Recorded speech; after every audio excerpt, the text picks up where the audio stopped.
Welcome to You Are Not Alone. This is a safe place to explore all things spiritual and beyond. I am spiritual medium Erika Gabriel. Hello, beautiful friends. Welcome back to You Are Not Alone. I'm so happy to be hanging out with you today. I hope everyone is doing very well. It is well into fall, I believe, at this point when this podcast will air. I love fall. I love fall.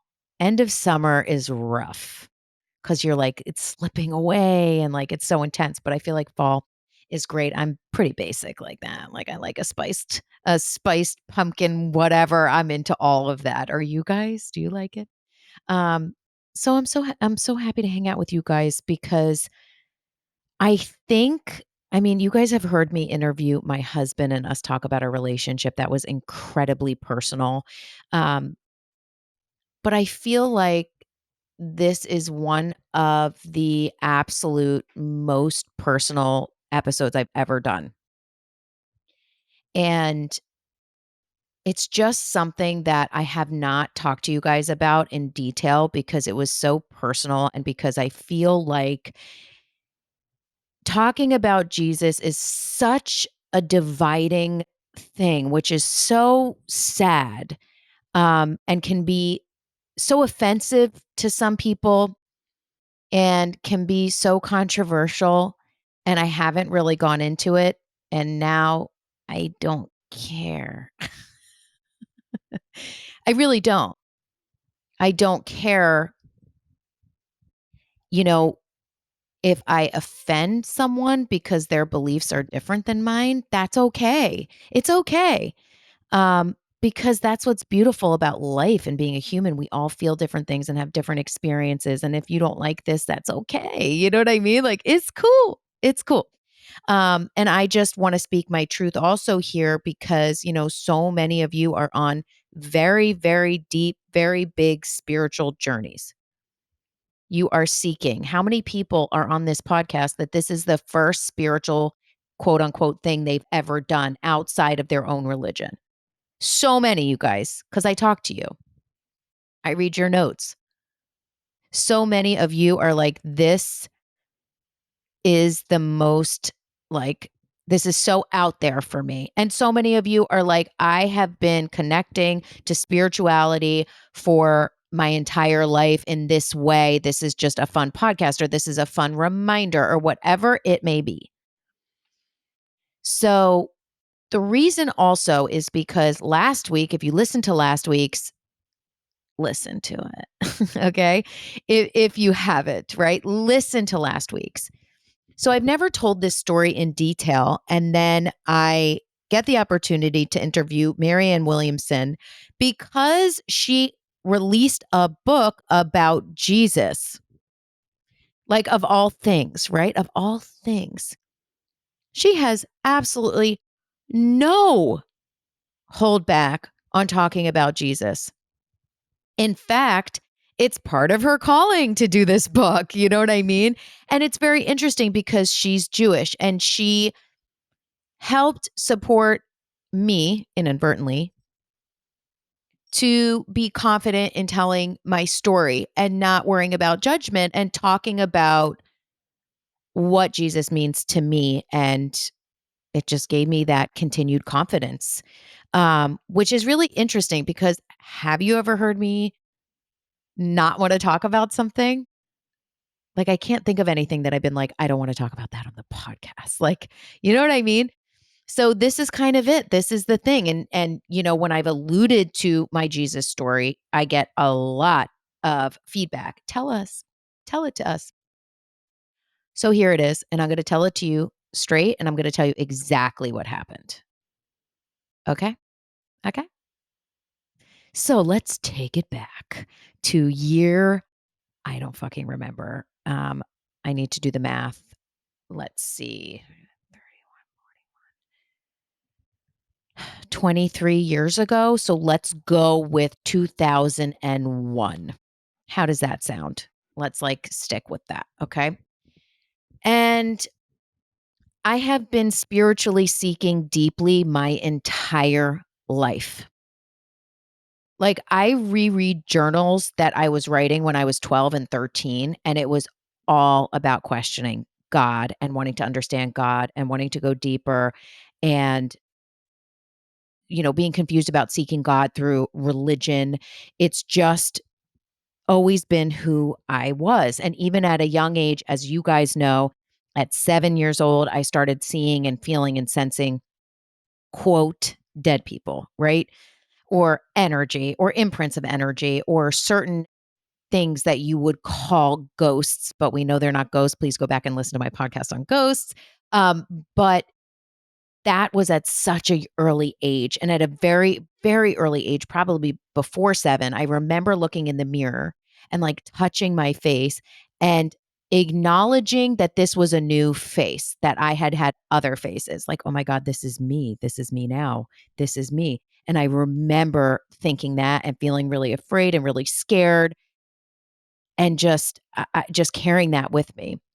So all through my whole life, I had been spiritual seeking and looking and searching and feeling and questioning God.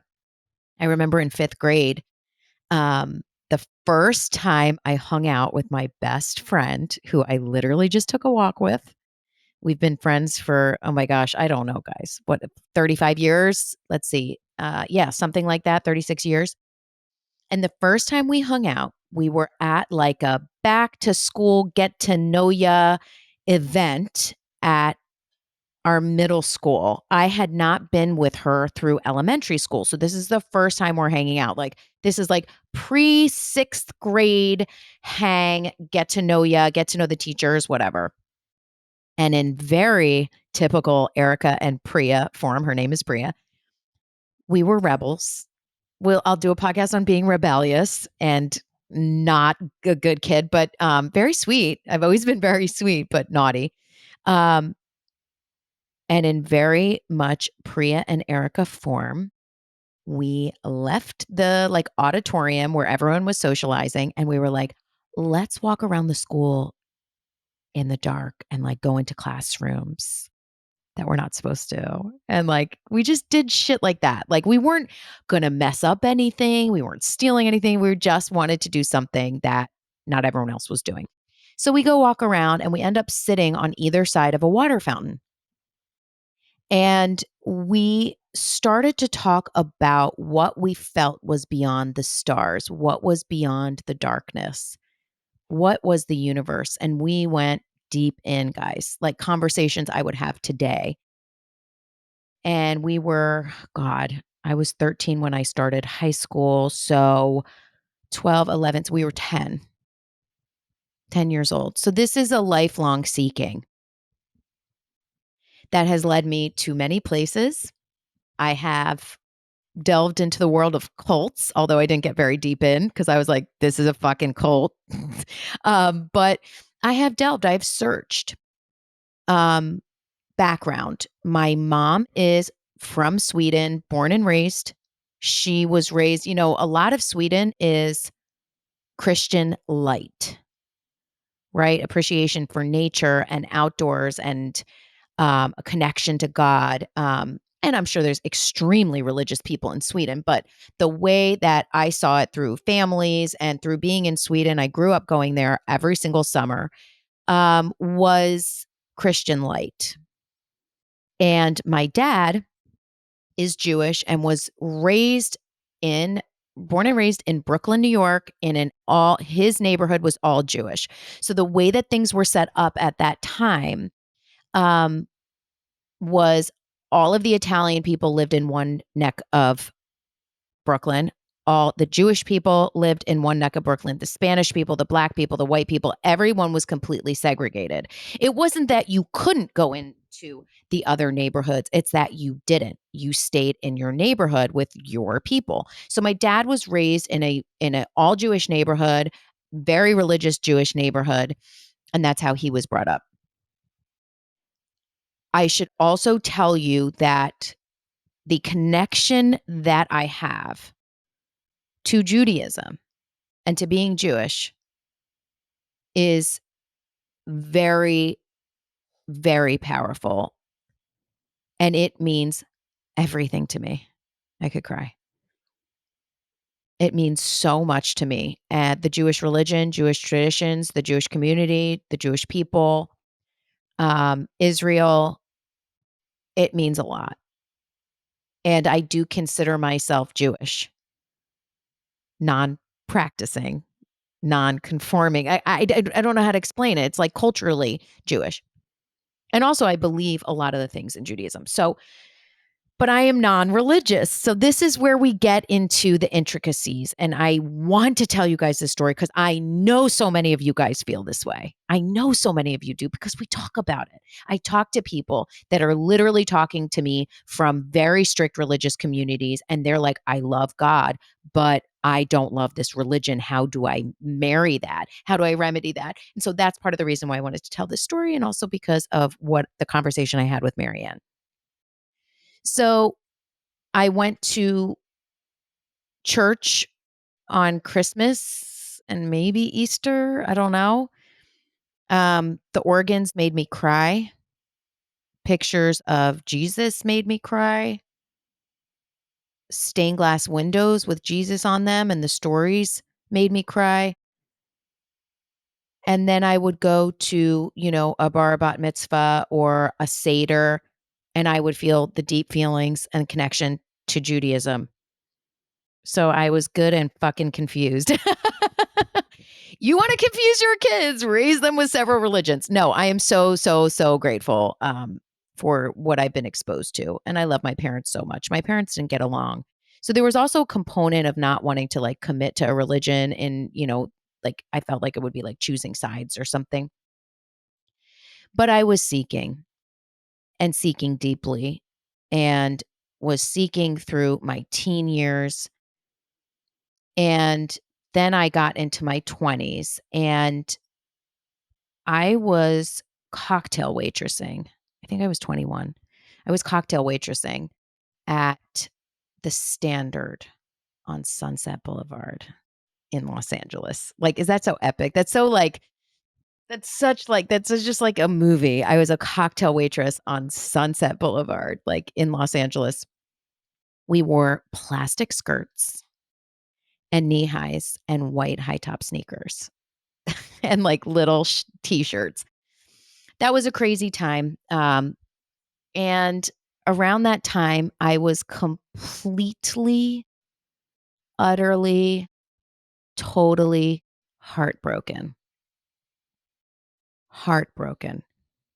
Had been totally obsessed with my quote boyfriend. I say quote because we spent 24/7 together. We were obsessed with each other, but he wouldn't really call me his girlfriend and he slept with other people. It was one of those. We can get into relationships at a later time. But I was totally heartbroken. We were no longer, I had just moved. I moved to like kind of a weird area of Los Angeles at the time, but had a really cool apartment. I was cocktail waitressing and I started seeing my upstairs neighbor. And I will not say his name because I think that's rude, but he is a very, very well known actor. At the time, he was like at a crossroads in his career. He had done a ton of work as a kid, had been in tons of movies, but he was at a crossroads and he didn't have work as an actor. And then during the time that we were together, he started getting really big jobs. And now he was on one of the most successful shows in history. So I started seeing him. But again, that was kind of like a crazy relationship. And he was kind of like a very intense person. He had a lot of issues. Like it was interesting. So anyway, started seeing him and I would get home from not from cocktail waitressing at like, I think 2, 3 in the morning. And then we'd like hang out.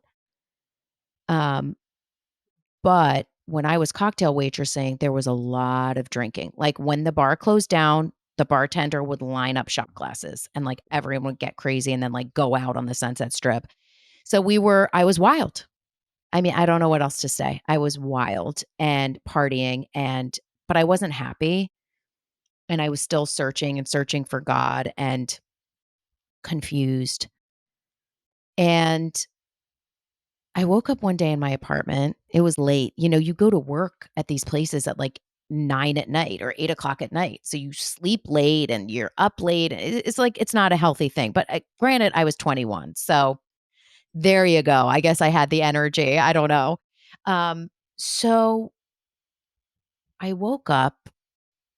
I was just like in that wake up where you're like kind of awake. You know what I mean? And I felt a presence that wasn't intense nor not intense. It wasn't feminine or masculine. It was forward but soft at the same time. It's really, I'm trying to explain it best. Let's just go look at a symbol of yin and yang, of just perfect balance. And it was just this feeling that came over me. And something outside myself spoke to me, get up and read the Bible.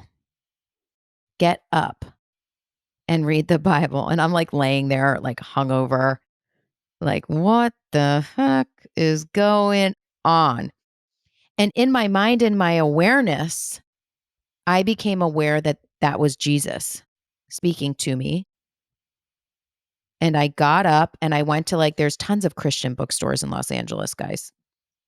I went to a Christian bookstore and I bought the Bible and I read it. I mean, not in a day, give me a break, but I read it. And as I was reading it, I'm like, God, this is confusing. There's a lot of shit in here that's like, what? You can do what to people? Like, it was a lot of stuff that I'm like, this book is really old. Like, you can't do this shit anymore.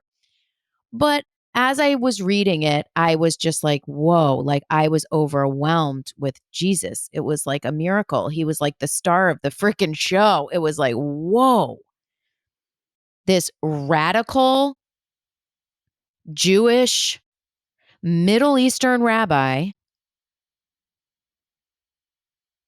And he was a radical. And he preached of love and forgiveness and acceptance. And the feelings I felt, it just overtook me.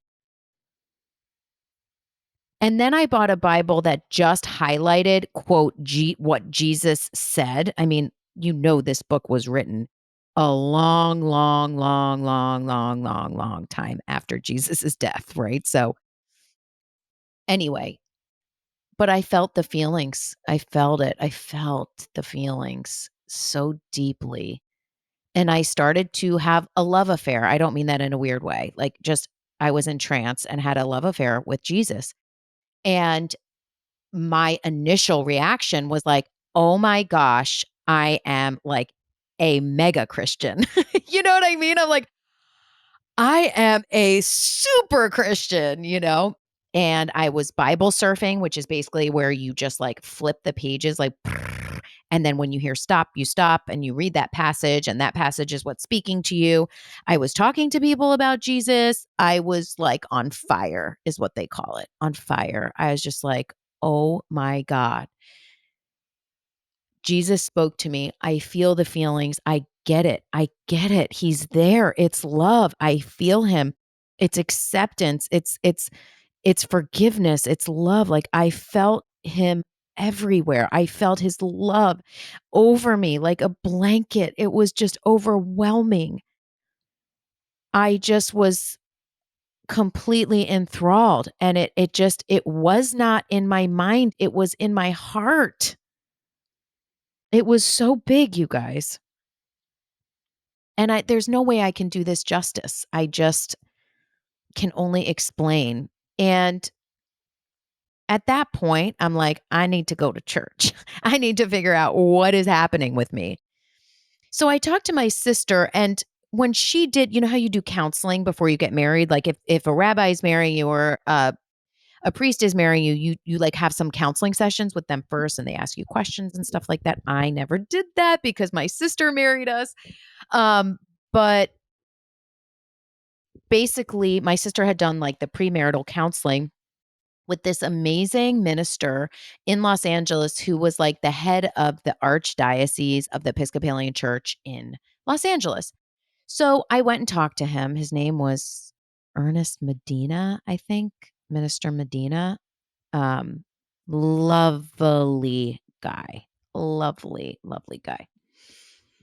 And I went to him and I was like, listen, um, I don't know how to like live life because I'm just so overwhelmed with this feeling and with love and like obsessed with Jesus and like what I have learned from the Bible and like what I have felt. And like when I was reading the Bible, like I would read what Jesus said and I would feel it deep in my heart in a way that didn't quite always correspond with what the Bible said. You know what I mean? So the Bible would be like, he said this, which means this. And I would see it like, no, no, no, he meant this. Like, no, like that's missing it. Or I would be like, yes, that's on point. Right. So it was very like my own relationship, but I felt the feelings and I was like, oh my God, I'm an uber Christian. Like, you have to be a Christian to feel the magic and the love and the power of Jesus. So I went to the archdiocese and I talked to him and I was like, oh my God, I'm on fire. I love Jesus. Don't you love Jesus? Are you a Jesus lover too? Like, talk to me. And he was like, Erica, when I first met my wife, I could not stop hugging her, holding her hand, touching her, talking to her. We would go to a party and we would be like glued at the hip, chatting in the corner, holding hands, just like completely like enthralled with each other. And he said, now when I go to a party with my wife, I talk to people, she talks to people, and I'll look across the room and I'll catch her eye and I'll just kind of give her a wink and she'll give me a wink. And the relationship that we have is 1,000 times deeper than the relationship we had in the beginning. So it won't feel quite as overwhelming what you're feeling, but it will become deeper. And I was like, you're amazing. Thank you. And then he was like, and I feel that you have the healing gift within you. And I'm hoping that you can come on Sunday and lay hands on my congregation. And I was like, huh. That's interesting. Now I get it. I get what he was feeling in me. I don't know that it was healing people, but I get that he was feeling that I was on a spiritual journey and path and that I had a special connection, as we all do, by the way, to God. And that was coming alive in a different way in that moment. So I told my sister what happened and she was like, well, shit. Okay. I guess I'll go with you to church. So I went, laid hands on his congregation. I stood at the front and laid hands and you know, it was awesome. I felt really good, but I never went back again ever. And it wasn't because I had a bad time, it was cuz I was on a journey and that was not my end stop. You know what I mean? I had to keep on going, baby. Um I realized as I read on that I wasn't a Christian, that I had a special relationship to Jesus, but I wasn't a Christian and I didn't believe what you had to believe to be a Christian. And now I'm left with how do I love my connection with Jesus and still align with my Jewish side? And what is this? What is this? Who am I? And what the fuck is going on here? Right? I'm like, oh my God. And little did I know I had a spiritual dark night coming, that I would be talking to dead people, thousands from all over the world. But anyway, so basically, I was walking in LA one day in this little neighborhood I used to hang out in. I run into my friend Paul. I won't tell you his last name for his anonymity. Is that the way you say it? Anyway, I was like, "Hey man, I haven't seen you in a while. How you doing?" And he was like, "Better." And I was like, "What's up?" And he was like, "Well, I basically joined a church." So there's a lot of churches in LA. There's a lot of people searching. There's a lot of cults, et cetera, et cetera. And he was like, "I joined a church and it turned out to be a cult." And I got really jacked up, really, really jacked up. And it was so messed up. And this is the thing, in all religions, you can take something beautiful and mutilate it and use it to manipulate people. Horrible, horrible, horrible things are being done and have been done in Jesus's name and in others' name. It's not just Jesus. Horrible things. When if you actually connect with Jesus, you will understand that nothing horrible but only love, God, connection is actually what Jesus was about. So he was like, yeah, I'm all kinds of fucked up. And I'm like, so am I. I love Jesus, but I'm not Christian. This is so confusing. And he was like, I got you. There is a church. And I'm like, oh, you lost me there. He's like, no, no, no. Okay, let me start over. It's a non denominational spiritual center. You can be Jewish, Christian, Muslim, Buddhist, black, white, gay, straight, young, old, anything you want, trans, whatever you are. All are welcome. And it uses Jesus the Christ as an example of love. It uses Buddha. Well, I shouldn't say it. He uses Buddha. He uses Martin Luther King, Gandhi, all of these amazing, incredible messengers that have come to this earth. That is the teaching. And it's also teaching about universe and about God and about your own power and whatever. I'm like, sign me up, baby. And I went, and it's a spiritual center called Agape. And I am not, this is not a podcast like this is, you have to do what I did. Like, I'm just telling you my story. Okay. So I went to Agape, and all the pieces of my spiritual life came together. The minister reverend at Agape is Reverend Michael Bernard Beckwith, who you guys have seen me post about. And I mean, the first time I went, I just bawled my eyes out because he was talking about the universe, about power of manifestation, about taking responsibility for yourself, about how you work with the universe, about loving messengers like Jesus who came and have taught lessons. It just completely changed my life. And it allowed me to open up my seeking and searching and spirituality in a way that I could actually connect with God in a way that felt free and felt true to my own soul and my own heart. And when I did that, and when I went in with God, I connected with God, and God, universe, energy, my own self power said, you are a spiritual medium, and you are here to serve God, and you're here to help thousands of people from all over the world. That is a whole nother story on my dark night and how I became a medium.